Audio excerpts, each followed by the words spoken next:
പഠിക്കുന്ന കാലത്ത് പ്രശാന്തും പ്രവിശയും തമ്മിൽ പ്രണയത്തിലായിരുന്നു. ആഗ്രഹിച്ച പോലെ ഇരുവരും വിവാഹിതരായി 13 വർഷം ഒരുമിച്ച് ജീവിച്ചു. എന്നാൽ ഒരുമിച്ച് ജീവിച്ച കാലമത്രയും പ്രശാന്തിൽ നിന്ന് പ്രവിശയ്ക്ക് നേരിടേണ്ടി വന്നത് കടുത്ത പീഡനമാണ്. 3 വർഷം മുൻപ് നിയമപരമായി വിവാഹബന്ധം വേർപിരിഞ്ഞു. വീണ്ടും ഒരുമിച്ച് ജീവിക്കണമെന്നാവശ്യപ്പെട്ട് നിരന്തരമായി ശല്യം ചെയ്യുകയായിരുന്നു പ്രശാന്ത്. നടുവേദനയെ തുടർന്ന് ചെറുവണ്ണൂർ ഗവൺമെന്റ് ആയുർവേദ ആശുപത്രിയിൽ കഴിയുന്ന പ്രവിശയെ കാണാനായി ഇന്ന് രാവിലെ എത്തിയതും ഇതേ ആവശ്യം ഉന്നയിച്ചാണ്. ആവശ്യം അംഗീകരിക്കാത്തപ്പോൾ പ്രശാന്ത് അക്രമകാരിയായി. ആസിഡ് ഒഴിച്ച് ശരീരമാസകലം പൊള്ളിച്ചു. അക്രമം അതിക്രൂരമായിരുന്നുവെന്ന് സംഭവം അറിഞ്ഞോടിയെത്തിയവരും പറയുന്നു.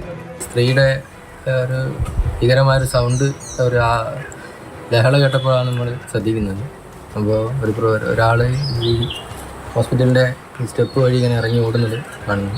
പെട്ടെന്ന് വണ്ടി എടുക്കാൻ പറഞ്ഞു. അങ്ങനെ കല്ലോട്ട് ആസ്പത്രിയിൽ എത്തിച്ചാണ്.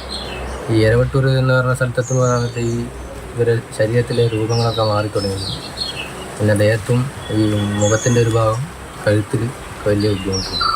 പ്രശാന്ത് ഒരു സ്ഥിരം ശല്യക്കാരനായിരുന്നുവെന്ന് പറയുകയാണ് പ്രവിശയുടെ അമ്മ സ്മിത. സ്മിതയെയും 7ാം ക്ലാസ്സിൽ പഠിക്കുന്ന പ്രവിശയുടെ മകനെയും പലതവണ മർദ്ദിച്ചിട്ടുണ്ട്. മദ്യപിച്ചെത്തിയാണ് പലപ്പോഴും പ്രശ്നമുണ്ടാക്കിയതെന്നും കുടുംബം ആരോപിക്കുന്നു. പ്രശ്നങ്ങൾ ഉണ്ടാകുമ്പോൾ വീട്ടിൽ വന്ന് എന്നും പ്രശ്നമാണ്. ഞങ്ങളെ വീട്ടിൽ തന്നെ പിന്നെ ജനലെല്ലാം അടിച്ച് തകർത്തിട്ട് എന്നും പ്രശ്നം തന്നെയാണ്. അങ്ങനെയാണ് ഓള് ബന്ധം വേണ്ടാന്ന് വെച്ചത്. 13 വർഷമായി കല്യാണം കഴിഞ്ഞിട്ട് ഇപ്പം 2.5 വർഷമായി ഒഴിഞ്ഞിട്ട്. വീട്ടിൽ പ്രശ്നം ഉണ്ടാക്കുന്നതിന് വീട്ടിൽ വരാണ്ട് കോഴിക്കോട് സുരക്ഷയിലാണ്. 6 മാസം വരെ സുരക്ഷയിൽ നിന്ന്.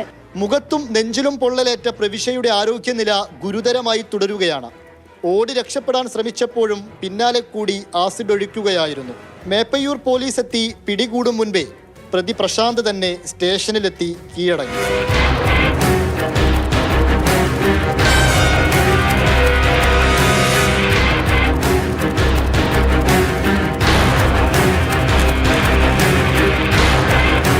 പ്രവിശയ്ക്ക് നേരെയുണ്ടായ ആസിഡ് ആക്രമണം അത്ര നിസ്സാരമായ ഒന്നല്ല. നിയമപരമായി വേർപിരിഞ്ഞിട്ടും ശല്യം സഹിക്കേണ്ടി വരുന്നത് ഗുരുതരമായ പ്രശ്നം തന്നെയാണ്. സംഗതി ഒരുതരം ടോക്സിക്കാണ്. മാതൃഭൂമി ന്യൂസ്, കോഴിക്കോട്.